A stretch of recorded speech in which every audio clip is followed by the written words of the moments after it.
Khalid ibn al-Walid's desert march into Syria in 634 was not supposed to be possible, and that is exactly why it worked. Byzantine commanders had routes covered, towns watched, water sources mapped, and assumptions locked in place. Yet Khalid chose the one line no staff officer would recommend: the empty space. He aimed his army at a corridor where a single miscalculation meant collapse before contact with the enemy. Why would a commander trade predictable movement for near-certain dehydration? What kind of strategic mind turns logistics, normally a restraint, into the weapon that creates surprise? And if this march succeeded, was it proof of genius, or proof that the Byzantines were trapped inside their own logic? In the next sections, we will dissect the hidden mechanics, the internal risks, the enemy's blind spots, and the cost history prefers to forget. This episode is not about how Khalid ibn al-Walid crossed the desert. It is about why that decision existed at all. At that moment in Syria, the strategic problem was brutally simple. Muslim forces were outnumbered, dispersed, and operating at the edge of their logistical depth. Byzantine forces were larger, better supplied, and defending familiar territory. Every conventional approach favored caution, consolidation, and predictable movement. Yet predictability was the trap. The core strategic question of this episode is not how do you move an army through a desert, but how do you break an enemy's operational expectations without fighting them first? Khalid's march was a deliberate attempt to attack the Byzantine command system indirectly, by forcing it to misread reality. This was an unorthodox strategy because it violated a foundational assumption of pre-modern warfare, that logistics define what is possible. Khalid treated logistics not as a boundary, but as a temporary condition to be bent, concentrated, and then spent in one irreversible stroke. If he was wrong, the army would not retreat. It would disappear. And to understand why such a decision could even be considered rational, we need to reconstruct the strategic map that made all other options worse. To understand why Khalid's decision mattered, we have to freeze the map before the march, not after it worked.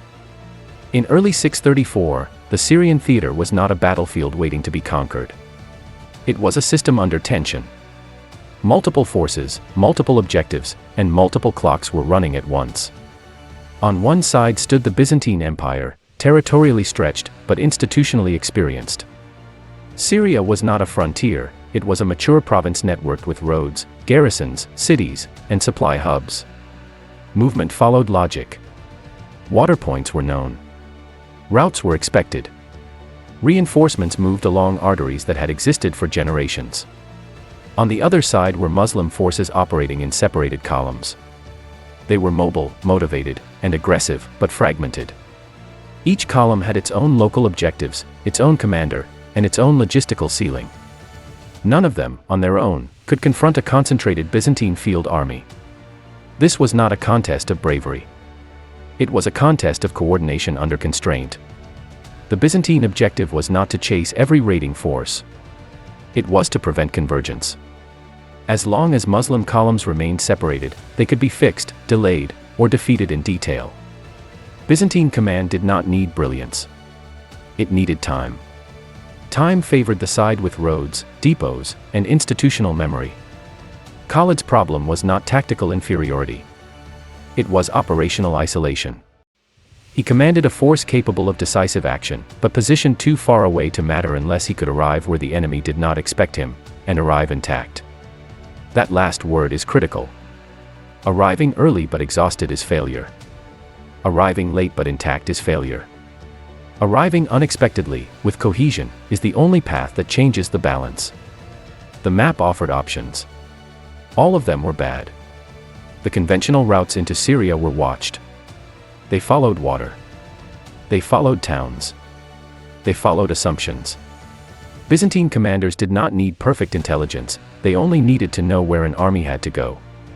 This is the first structural constraint: logistics created predictability.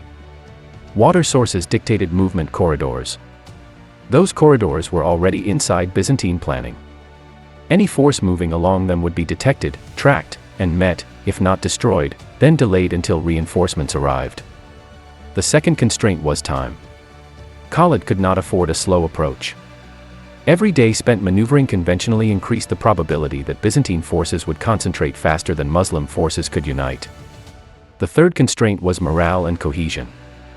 A long, contested march through defended territory meant constant skirmishing, uncertainty, and attrition. Even without major battles, cohesion would degrade. From a standard operational perspective, the correct answer would be restraint. Hold position. Consolidate locally. Avoid exposure. But restraint was strategically fatal. Because while Khalid waited, the Byzantines were not idle. They were repositioning. They were gathering intelligence. They were preparing to engage Muslim forces separately, not together. The strategic geometry was closing. This is where the desert enters the picture, not as terrain, but as a negative space in Byzantine thinking. The desert between Iraq and Syria was not just harsh. It was operationally invisible. No roads. No cities. No garrisons. No regular water sources. It existed on maps, but not in plans. Byzantine command did not ignore the desert because they were foolish. They ignored it because armies did not go there. Not because it was forbidden, but because it offered nothing. No supplies. No cover. No margin for error. In military systems, what cannot sustain force is treated as non-space. And that assumption shaped everything. The Byzantine defensive posture was built on controlling movement along viable routes. Intelligence collection focused on settlements and roads. Reaction forces were positioned to block corridors that made sense. The desert did not make sense. Which means it was not defended. Which means it was not watched. Which means it did not factor into reaction timing. This is the blind spot Khalid identified. Not a weakness in troops. Not a weakness in leadership. A weakness in expectation. But identifying a blind spot is not the same as exploiting it. Because moving through the desert did not simply bypass Byzantine forces. It bypassed logistics itself. There would be no resupply. No reinforcement. No recovery from error. Once committed, the march would be irreversible. This is where most commanders would stop. Because the cost of failure was absolute. An army that collapses in the desert does not retreat. It leaves no survivors to explain what went wrong. It simply vanishes, and with it, the commander's reputation, credibility, and political capital. From a system perspective, this is not just a military risk. It is an organizational suicide move. So why did Khalid even consider it? Because the alternative paths were not merely risky. They were structurally doomed. Conventional movement meant detection. Detection meant delay. Delay meant Byzantine concentration. Byzantine concentration meant defeat, not necessarily in one battle, but through cumulative pressure. The desert offered something no other option did, a chance to reset the operational timeline. If Khalid could emerge where the Byzantines did not expect him, at a moment when their forces were oriented elsewhere, he could temporarily invert the balance. Not permanently. Not decisively. But enough to force a different sequence of reactions. This is the strategic wager at the heart of the march. Not that the desert could be crossed. But that surprise was worth more than safety. And that safety, in this context, was an illusion. The map, then, was not a static image. It was a field of constraints, expectations, and reaction speeds. Khalid did not find a good option. He identified the least impossible one. But choosing that option required violating every principle taught to commanders of his era. Which brings us to the doctrine he had to abandon. Because according to every rule of warfare at the time, the next decision should never have been made. Military doctrine exists for a reason. It encodes survival. For pre-modern armies, doctrine was not theory. It was distilled experience written in blood. And one principle stood above almost all others: never outrun your logistics. Water, fodder, and rest were not supporting elements. They were the system. An army without them did not fight poorly, it ceased to exist. A normal commander, facing Khalid's situation, would have made one of three doctrinally sound choices. First, move along established routes. Stay close to settlements. Secure water. Accept contact with the enemy as the cost of sustainability. Second, consolidate locally. Avoid deep penetration. Trade operational ambition for force preservation. Third, wait. Let other columns maneuver. Let political or diplomatic conditions change. Let time reduce uncertainty. All three choices were rational. All three followed doctrine. And all three would have led to strategic failure. The problem was not that doctrine was wrong. The problem was that doctrine assumed a symmetrical contest of time. Doctrine presumes that both sides benefit from delay in roughly equal measure. Here, they did not. Every day Khalid waited, Byzantine command gained clarity. Roads were watched. Intercepts accumulated. Garrison reports aligned. The fog did not thicken, it lifted. Doctrine told Khalid to preserve his force. But preservation, in this system, meant predictability. And predictability meant encirclement, slow, methodical, and final. This is the first doctrinal contradiction. Doctrine teaches that contact is dangerous. But in this theater, avoidance was more dangerous than contact. The second contradiction lay in scale. Doctrine assumes armies operate as wholes. But Khalid's force was not decisive by mass, it was decisive by timing and position. If he arrived conventionally, he would arrive late. If he arrived late, he would arrive into a system already braced for him. Doctrine optimizes for survival across many campaigns. Khalid was optimizing for one narrow window. The third contradiction was psychological. Doctrine assumes subordinates require predictability to function. Regular water. Regular rest. Familiar routes. But Khalid's command culture was built around movement, compression, and rapid decision cycles. His force was smaller, more cohesive, and accustomed to operating at the edge of endurance. That did not make the desert safe. It made it thinkable. Doctrine would have said, this march is reckless because it risks everything at once. Khalid's logic inverted that conclusion. He saw that everything was already at risk, just stretched over time. A slow failure is still failure.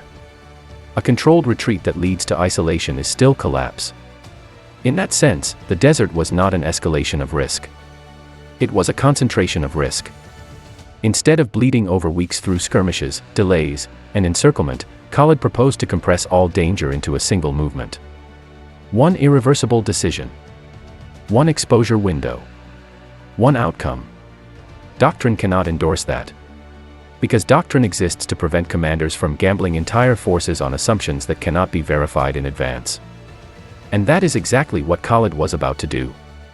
He was not rejecting doctrine out of ignorance. He was rejecting it because, in this specific system, it no longer protected what mattered. Doctrine preserved armies. But strategy was about shaping the enemy's reaction. And here, every doctrinally correct move made the enemy stronger. So the question was no longer whether the desert march was dangerous.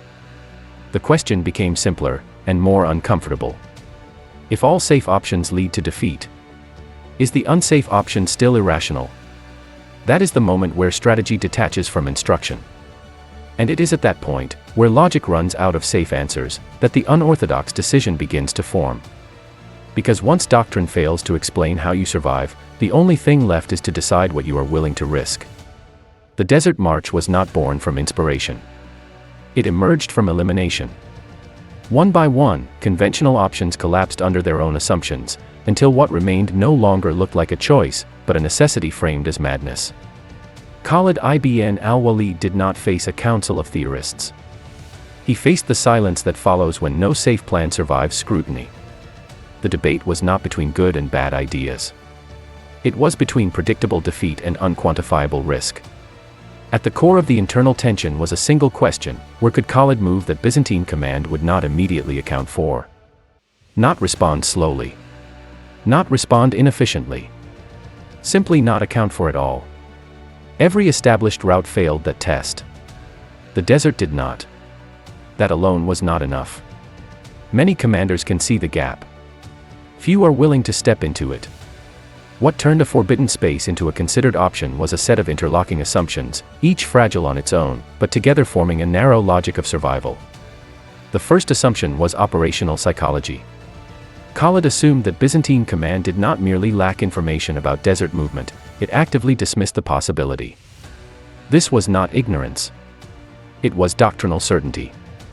Armies do not go where they cannot live. Therefore, any intelligence suggesting such movement would be filtered out as error or exaggeration. Khalid was not counting on Byzantine blindness. He was counting on their confidence. The second assumption concerned time. The march was not intended to create a permanent advantage. It was designed to buy a brief one.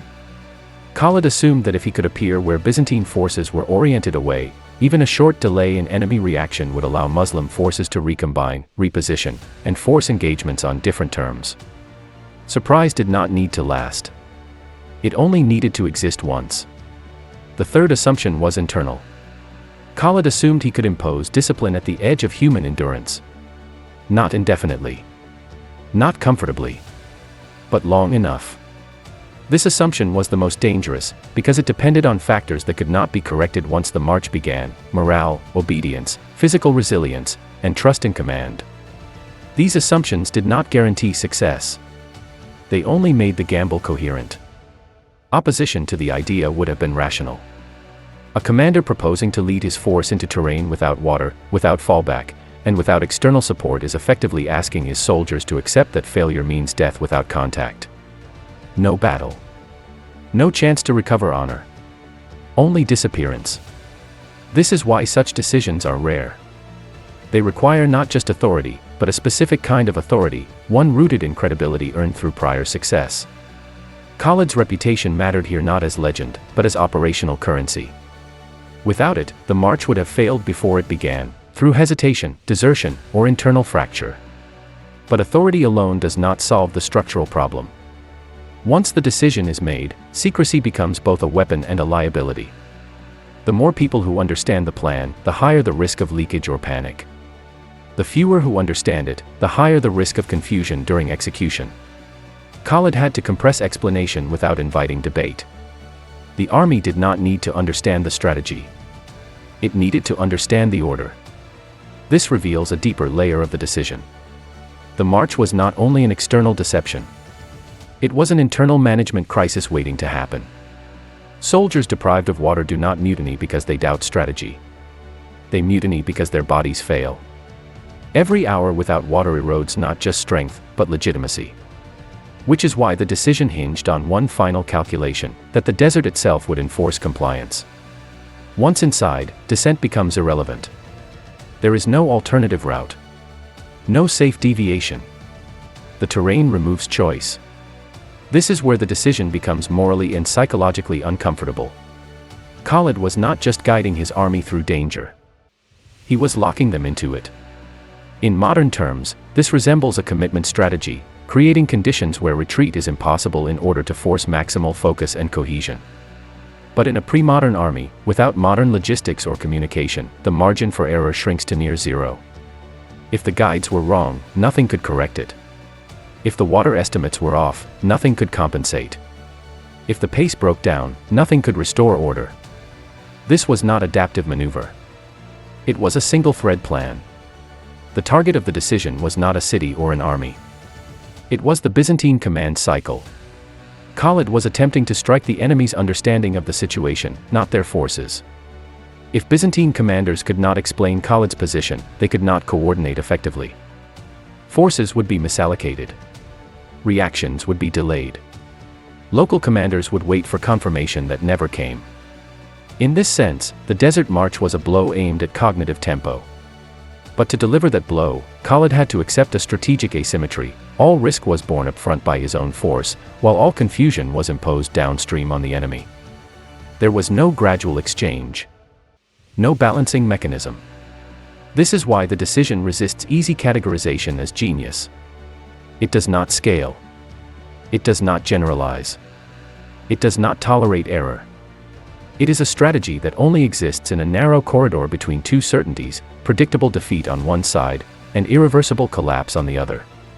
And once that corridor is entered, execution becomes everything. Because from that point on, the strategy is no longer an idea. It is a physiological countdown. And that is where most plans die. Because deciding to cross the desert was only the first risk. Making it work required turning biology, animals, and exhaustion into a functioning system. Once the march began, strategy stopped being abstract. There were no more debates, no more alternatives, and no more room for reinterpretation. What mattered now was whether a theoretical gamble could survive contact with biology, terrain, and exhaustion. The first transformation was logistical. Khalid's force could not rely on resupply, foraging, or recovery. Everything had to be carried forward, concentrated into a finite window of endurance. Water became the dominant variable, not in aggregate, but in distribution and timing. Too much water early slowed the march and exhausted animals. Too little too soon triggered panic and physical collapse. This was not a question of bravery. It was arithmetic under stress. The solution was brutal and effective. Certain camels were overloaded with water, their mouths bound to prevent premature consumption. They were not transport animals in the normal sense. They were living reservoirs. This created a moving buffer of survival, but it also created dependency. Lose those animals, and the system failed instantly. There was no redundancy. Execution now depended on pace. Move too fast and animals collapsed. Move too slowly and water consumption outpaced distance covered. Khalid had to impose a rhythm that balanced dehydration against fatigue, while maintaining cohesion in an environment that punished any deviation. Soldiers could not spread out. They could not improvise. Every step out of formation increased the risk of death. This is where many romanticized accounts stop. But the real danger was not thirst alone. It was disorder. Exhaustion degrades obedience. Heat dissolves hierarchy. In most campaigns, commanders manage morale with victories, rest, or rotation. None of those existed here. Authority had to be maintained through clarity and inevitability. Orders were not persuasive. They were final. At least once during the march, according to later accounts, the force approached the edge of collapse. Water points were missed or reached later than planned. Animals weakened. The margin was measured in hours, not days. These were not dramatic crises with visible turning points. They were silent failures narrowly avoided.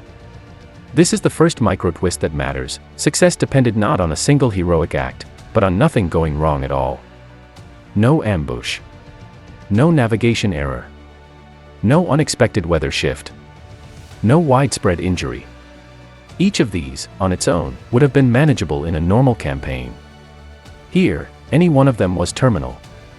The second micro-twist lies in what Khalid did not do. He did not engage. He did not probe. He did not adapt mid-course. Adaptation requires slack. This march had none. The plan could not be optimized once underway. It could only be completed or abandoned. And abandonment was functionally impossible. This reveals the true nature of the execution phase. It was not maneuver warfare.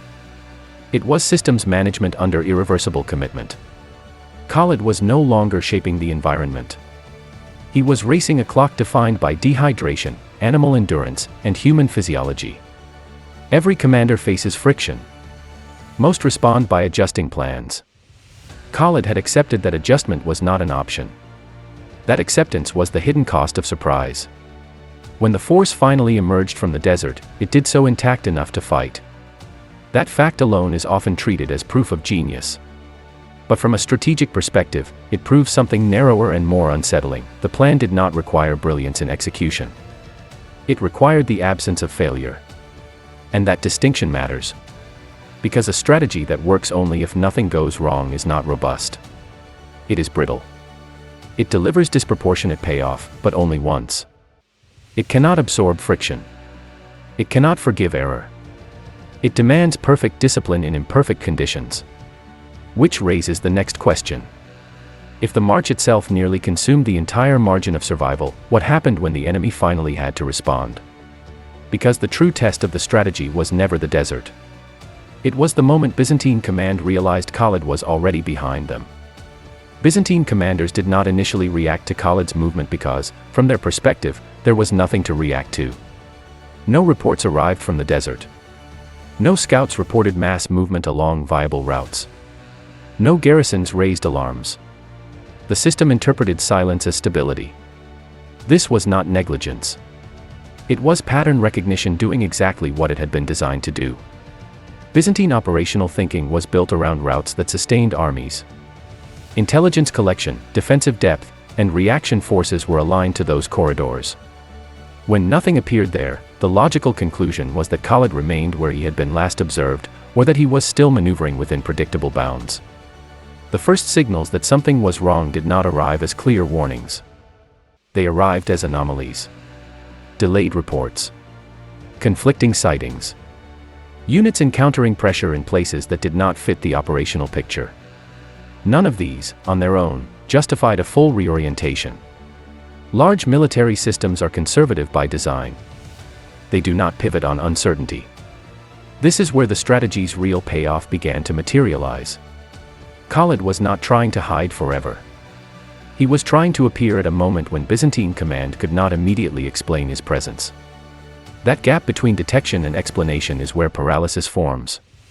Byzantine reaction was slow not because commanders were incompetent, but because their decision cycle required confirmation. Forces were dispersed to cover multiple contingencies. Recalling and concentrating them took time. Time Khalid had purchased with dehydration. More importantly, the Byzantine command structure struggled with attribution.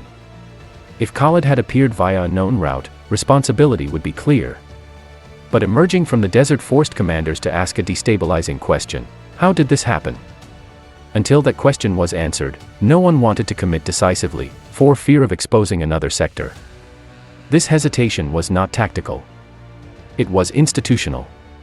Some units were reinforced where Khalid was not. Others waited for orders that assumed he could not be where he was. The result was not collapse, but misalignment. And in operational warfare, misalignment is often enough. Khalid did not defeat Byzantine forces by annihilating them. He defeated their synchronization. He forced a series of delayed, partial, and locally rational responses that never converged into a coherent counteraction.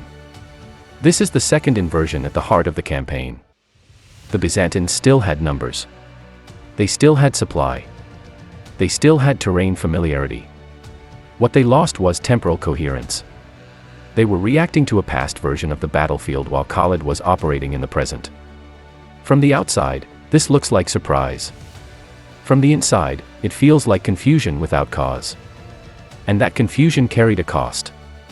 Units moved unnecessarily. Supplies were redirected late. Opportunities to fix and isolate Khalid's force evaporated not through negligence, but through procedural delay. This is why the Desert March cannot be understood as a trick. It was an attack on the enemy's decision latency.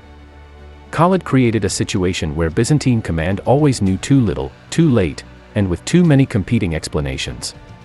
But this advantage was temporary. Once the shock wore off, once reports aligned, once commanders accepted that the impossible had occurred, the asymmetry would close. The Byzantines would adapt. They always did. Which means the final measure of the strategy is not whether it surprised the enemy, but what it achieved before that surprise expired. And that requires confronting the most uncomfortable part of the story, the outcome, and the price paid to reach it. The immediate outcome of Khalid's Desert March was not a single decisive battle.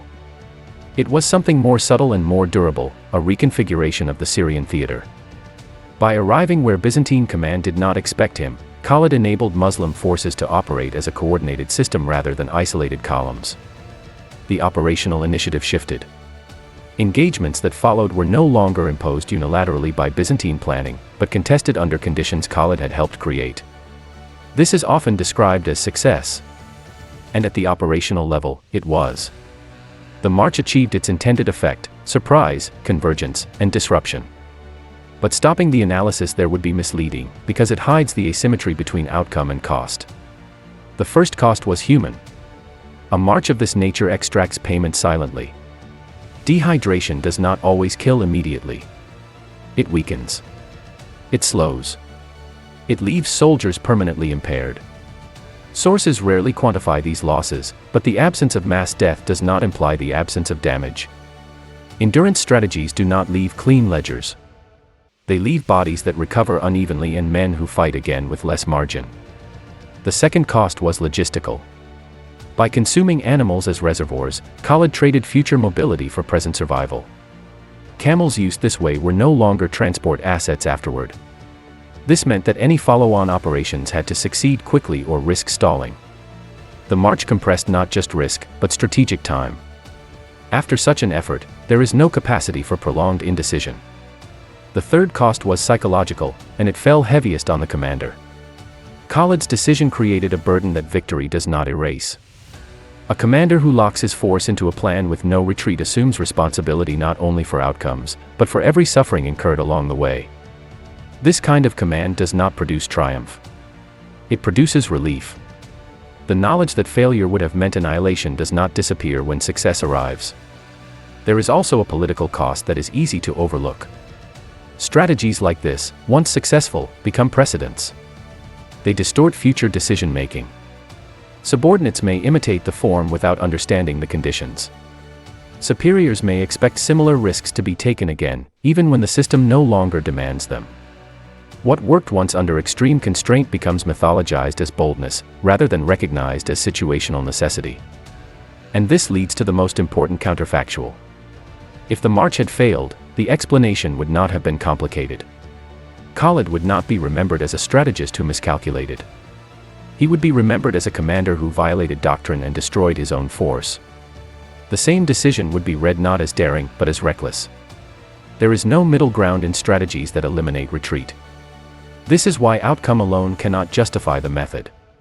The Desert March was not validated by success. It was merely spared condemnation by it. Which forces us to confront a deeper question. If a strategy is only acceptable when it succeeds, is it actually a strategy, or just a gamble history chose not to punish? Answering that requires stepping back from the event itself and asking what, if anything, this episode truly teaches. Because the final lesson of the Desert March is not about terrain, or faith, or courage. It is about how systems behave when all safe options are gone.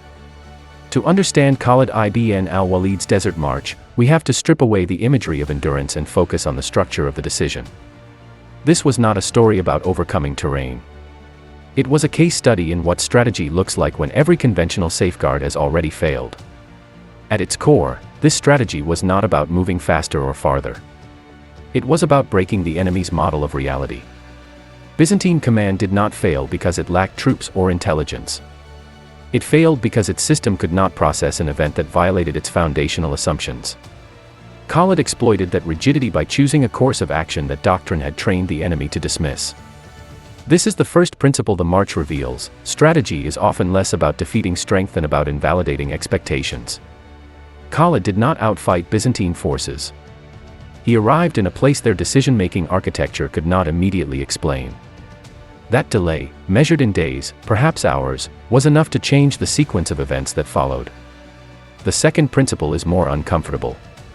Extreme strategies emerge when time becomes asymmetric. Doctrine assumes time is neutral. In Syria, it was not. Time favored Byzantine consolidation. Every safe delay strengthened the enemy. Khalid's march was an attempt to steal time by spending something else instead: physical endurance, animals, and human margin. He converted future weakness into present opportunity. This is why the strategy cannot be casually replicated. It only functions in systems where delay is more dangerous than exposure, and where surprise can be purchased at the cost of near total commitment. Most wars do not meet those conditions. Most commanders who attempt to imitate this logic would simply destroy their own forces. The third principle is about command psychology. The Desert March shows what happens when a commander accepts that retreat is an illusion. Khalid did not remove the option to withdraw out of bravado. He removed it because, in his strategic calculus, retreat already led to defeat, just more slowly. The march compressed consequences into a single irreversible action. This is not heroic. It is clinical. And it reveals a darker truth about unorthodox strategy: it often works by front-loading suffering. The cost is paid before the benefit appears. If the benefit does not materialize, the cost remains uncompensated. So what was this strategy really about? It was not about faith overpowering empire. It was not about desert mastery. It was not even about Khalid as an individual. It was about recognizing when a system has no safe moves left, and choosing the one move that forces the opponent to think last. That is why the march still unsettles military historians. It sits at the boundary between strategy and gamble, between rational calculation and catastrophic risk. Its success tempts admiration. Its structure demands caution. Because the most dangerous lesson to draw from this episode is that boldness wins wars. The real lesson is harsher.